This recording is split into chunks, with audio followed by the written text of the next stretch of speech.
నమస్కారం. మన సినిమాల్లో, ఇతిహాసాల్లో ప్రాచీన యుద్ధాలనగానే కేవలం కత్తులు, బాణాలు, రక్తపాతం మాత్రమే గుర్తొస్తాయి గదా. కాని వాస్తవానికి అదొక పెద్ద అపోహ మాత్రమే. అసలు ప్రాచీన యుద్ధరంగాలు అంటే అత్యంత ఖచ్చితమైన లెక్కలతో, సైన్స్ మరియు టెక్నాలజీ కలగలిపిన అద్భుతమైన ప్రయోగాత్మక వేదికలు. ఈనాటి మన విశ్లేషణలో ప్రాచీన యుద్ధతంత్రాల వెనుక దాగి ఉన్న అసలైన సైన్స్, అలాగే వారి నైతికతను ఒక అకాడమిక్ కోణంలో అధ్యయనం చేద్దాం. రండి, ఈ అద్భుతమైన ప్రయాణం మొదలు పెడదాం. ఈ లెక్చర్కి సంబంధించిన మన సిలబస్ ఒకసారి చూద్దాం. ముందుగా అస్త్రం, శస్త్రం మధ్య ఉన్న వర్గీకరణ. ఆ తర్వాత ఆయుధాల వెనుక దాగి ఉన్న భౌతిక శాస్త్రం అంటే ఫిజిక్స్ గురించి మాట్లాడుకుందాం. మూడవది యుద్ధ వ్యూహాల వెనుక ఉన్న అద్భుతమైన జ్యామితి, అదేనండి జామెట్రీ. ఇక చివరగా యుద్ధ ధర్మం మరియు నైతిక నియమాలు. సరే, ఇక ఏమాత్రం ఆలస్యం చేయకుండా టాపిక్లోకి డీప్గా వెళ్దాం. మొదటి విభాగం వర్గీకరణ, అస్త్రం వర్సెస్ శస్త్రం. ఆయుధాలను ప్రాచీన కాలంలో ఎలా వర్గీకరించారో అర్థం చేసుకోవడం ఇక్కడ చాలా ముఖ్యం. ఇది కేవలం పేర్ల గురించి కాదు సుమా. ముందుగా శస్త్రము అంటే ఏంటో స్పష్టంగా చూద్దాం. శస్త్రమంటే చేతుతో గట్టిగా పట్టుకుని శత్రువుపై నేరుగా, భౌతికంగా దాడి చేయడానికి వాడే ఆయుధం. కత్తి, గద లేదా ఈటలాంటివి అనమాట. ఇందులో గమనించాల్సిన విషయమేంటంటే, ఇక్కడ యోధుడు శత్రువుకు చాలా దగ్గరగా ఉండాలి మరియు తన సొంత శారీరక బలాన్ని పూర్తిగా ఉపయోగించి పోరాడాలి. దీనికి పూర్తి భిన్నమైనదే ఈ అస్త్రం. ఇది చాలా అడ్వాన్స్డ్ ప్రయోగమని చెప్పాలి. అస్త్రమంటే దూరం నుండి ప్రయోగించేది. దీని వెనక పూర్తిగా శబ్ద తరంగాల సైన్స్ ఉంటుంది. అంటే మంత్రోచ్చారణ ద్వారా వీటిని యాక్టివేట్ చేస్తారు. ఉదాహరణకు, విల్లు నుండి ఒక సాధారణ బాణాన్ని వదిలేటప్పుడు దానికి అగ్నేయాస్త్రం లేదా వరుణాస్త్రం లాంటి మంత్రశక్తిని జోడిస్తారు. ఒక రకంగా చెప్పాలంటే ఇది ఆ కాలపు గైడెడ్ మిసైల్ టెక్నాలజీ అన్నమాట. ఎంత అద్భుతంగా ఉందో కదా. ఇది ఎంత అద్భుతంగా ఆ వర్గీకరణను వివరిస్తుందంటే, ఒకసారి ఈ రెండిటినీ పోల్చి చూద్దాం. ఒక యోధుడు శస్త్రాన్ని వాడాలంటే అతనికి కండరబలం, పర్ఫెక్ట్ బాడీ బ్యాలెన్స్ చాలా ముఖ్యం. అదే ఒక యోధుడు అస్త్రాన్ని ప్రయోగించాలంటే భౌతిక శాస్త్రం, అపారమైన ఏకాగ్రత, శబ్ద తరంగాలపై పూర్తి పట్టు ఉండాలి. అంటే బలం దేనిలో ఉన్నా రెండూ అత్యంత ఖచ్చితమైన శాస్త్రీయ విధానాలే కదా. ఇకక్కడ్నుండి అప్లైడ్ సైన్సెస్ వైపు మొల్లుదాం. మన రెండవ విభాగం ముఖ్య ఆయుధాల వెనుకున్న భౌతిక శాస్త్రం. ఇక్కడ ఈ పట్టికలో మనం గమనించాల్సిన ఒక ఆసక్తికరమైన విషయముంది. కేవలం ఆయుధాలు పట్టుకోవడం కాదు, వాటి వెనుకున్న ఫిజిక్స్ని ప్రాచీనులు ఎలా వాడారో చూడండి. ధనుస్సు లేదా విలువిద్యనే తీసుకోండి. విల్లు పట్టుకుని గురిపెట్టడం మాత్రమే కాదు అక్కడ జరిగింది. గాలి వేగమెంతుంది, వాతావరణం ఎలా ఉంది, గ్రావిటీ ప్రభావమేంటి, ఇవన్నీ క్షణాల్లో లెక్కగట్టి బాణాన్ని వదలడం. నిజంగా అదొక గొప్ప సైన్స్. అలాగే కత్తిసాము.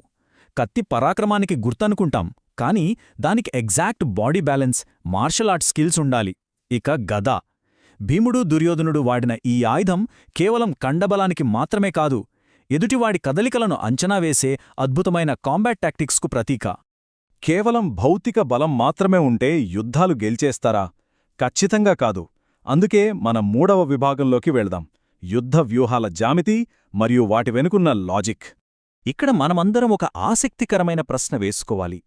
రేడియోలు, కమ్యూనికేషన్ వ్యవస్థలు లేని ఆ కాలంలో లక్షలాది మంది సైనికులను, రథాలను, ఏనుగులను ఎటువంటి గందరగోళం లేకుండా ఎలా కదిలించారు? అదెలా సాధ్యమైంది? ఈ ప్రశ్నకు సమాధానమే ప్రాచీన వ్యూహకర్తలు వాడిన అత్యంత సంక్లిష్టమైన జ్యామితి లేదా జామెట్రిక్ ఫార్ములాలు. ఆ జామెట్రిక్ ఫార్ములాలే ఈ అద్భుతమైన ఫార్మేషన్స్. పద్మవ్యూహం, చక్రవ్యూహం, గరుడ వ్యూహం. ఇవి కేవలం కథల్లో వినే పేర్లు కాదు. పెద్ద బాలశిక్షలో స్పష్టంగా ప్రస్తావించినట్లుగా వీటి వెనక మైండ్ బ్లాక్ అయ్యే రేంజ్ ప్లానింగ్, లాజిక్స్ దాగి ఉన్నాయి. సైన్యాన్ని ఒక పద్మమాకారంలోనో చక్రమాకారంలోనో నిలబెట్టి శత్రువు లోపలికి రాగానే ఆ చక్రం తిరుగుతున్నట్లుగా సైనికులు స్థానాలు మార్చుకుంటూ శత్రువును ఉక్కిరి బిక్కిరి చేసే ఆ వ్యూహం ఉందే, అది నిజంగా పక్కా మ్యాథమెటిక్స్ అండ్ స్ట్రాటజీ. సరే, ఇదంతా ఒకతైతే ఈ విశ్లేషణను పతాకస్థాయికి తీసుకెళ్లే మరో అంశముంది. అదే ఈ లెక్చర్కు ముగింపు. ఆఖరి విభాగం యుద్ధధర్మం మరియు నైతిక నియమాలు. ఎంత విధ్వంసకరమైన ఆయుధాలు, అంత పటిష్టమైన వ్యూహాలున్నప్పటికీ ప్రాచీన యుద్ధతంత్రంలో అన్నిటికంటే అత్యున్నతమైనది ఒకటుంది. అదే ఈ యుద్ధధర్మం.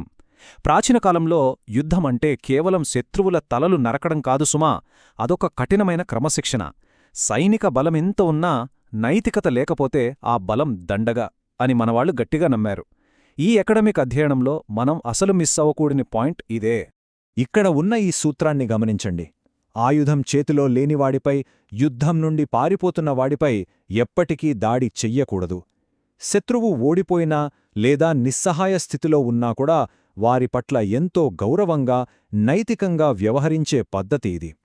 మన దగ్గర అపారమైన శక్తి ఉంది కదానే విచక్షణరహితంగా వాడకుండా ఒక బాధ్యతతో, నైతికతతో ఆ శక్తిని ఉపయోగించాలనేది ప్రాచీనుల ఉద్దేశ్యం. కాబట్టి ఇక్కడ మనం అర్థం చేసుకోవాల్సిన అత్యంత కీలకమైన పాయింట్ ఏంటంటే, ఈ రెండింటి మధ్య ఉన్న అద్భుతమైన బ్యాలెన్స్. ఆయుధాలు ఒక సైన్యానికి బలాన్ని, శక్తిని అందిస్తే, ధర్మం ఆ బలానికి క్రమశిక్షణను అందిస్తుంది. శక్తిని ప్రయోగించడం ఎంత ముఖ్యమో, దాన్ని ఎక్కడ ప్రయోగించకూడదో తెలుసుకోవడం కూడా అంతే ముఖ్యం. ఇదే నిజమైన ప్రాచీన సైనిక శాస్త్రం మనకు నేర్పించే గొప్ప పాఠం. ఆయుధాల సైన్స్ మరియు యుద్ధ ధర్మం గురించి మనం ఈరోజు మాట్లాడుకున్న విషయాలు నిజంగా చాలా ఆశ్చర్యంగా ఉన్నాయి కదూ. ఇక రాబోయే విశ్లేషణలో మనం మరొక అద్భుతమైన అంశాన్ని అన్వేషించబోతున్నాం. ఆధునిక కాలంలో మనం వాడే ఇంచులు, సెంటీమీటర్లు లేని ఆ కాలంలో ఏ ఆధారం లేకుండా దూరాన్ని, బరువును అంత ఖచ్చితంగా ఎలా కొలిచారో తెలుసా? మోడర్న్ మెట్రిక్స్ లేకుండానే ప్రాచీన నాగరికతలు లెక్కలు ఎలా కట్టాయన్నది నిజంగా మైండ్ బ్లోయింగ్ టాపిక్. ఆ ప్రాచీన భారతీయ కొలతలు, కాలమానం గురించి తదుపరి విశ్లేషణలో కలుద్దాం. నమస్కారం.